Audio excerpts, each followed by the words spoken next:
Hello, I'm Simon Welham, and I'd like to talk you through what has changed for us in these difficult and trying times. Your health and that of our staff is not something we take lightly. After all, if we're sick or isolated, we can't offer you any of our care in your time of need. So the steps I'm going to talk you through mirror those of our partners and are intended to look after us all. You should expect us to ask you what your loved one died of. We're trained to handle the deceased from any cause and have the appropriate personal protection equipment. What we cannot protect you or us from are relatives who are unwitting carriers of the disease. For this reason, it is necessary for us, at least for the foreseeable future, to put in place special measures.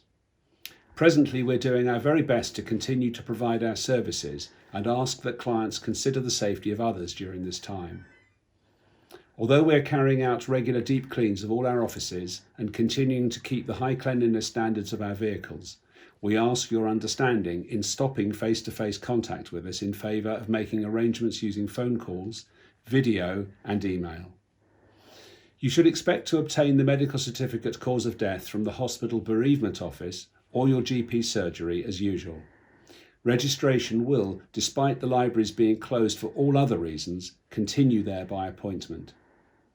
We will endeavour to serve all documents where possible electronically, although there may be a need in some areas for us to send you, or you us, documents by post or by hand.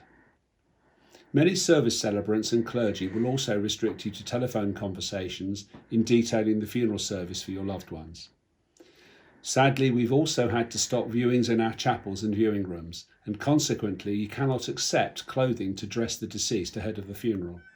Instead, we will place them in a gown.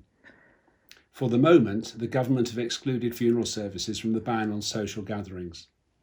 Aware, of course, of the need to protect the vulnerable, this means that gatherings are limited to close family only, and in any event, no more than 10 persons. The over 70s or those with underlying health issues should not attend.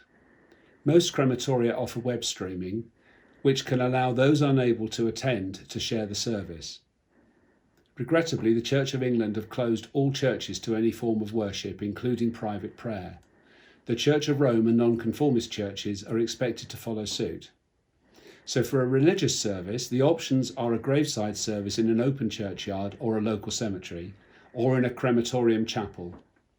There will, though, be no hymn books in the chapels, no open coffins, you won't be able to touch the coffin before, during or after the service, and there are to be no handshakes or hugs. And if you're attending a funeral, please try to remember to wash your hands before entering the venue, ensuring that used tissues are properly disposed of, and you are trying your best to follow the guidance of the NHS and the government. Because of the risks to both you and to our staff, we've reluctantly withdrawn our limousine service for the foreseeable future. This also reinforces the government's social distancing guidelines. Your understanding is also requested if, for whatever reason, we need to carry your loved one into chapel using chapel wheels rather than bearing them in on the shoulder. And we must also advise you that flowers are available from a limited number of florists. If your florist is closed, please contact us and we can, with some limitation in colour and type, order flowers for you. Donations in lieu of flowers should be online or by cheque to our offices only, please. We will not, for the time being, accept cheques or cash on the day. Now, none of this is something that we, as committed as we are to providing you with the highest possible level of service, take lightly. However, the safety of those that have lost a loved one and require our service and our staff's well-being is of paramount importance to us in this awful time. Thank you for your support and cooperation during these extraordinary days. Stay safe.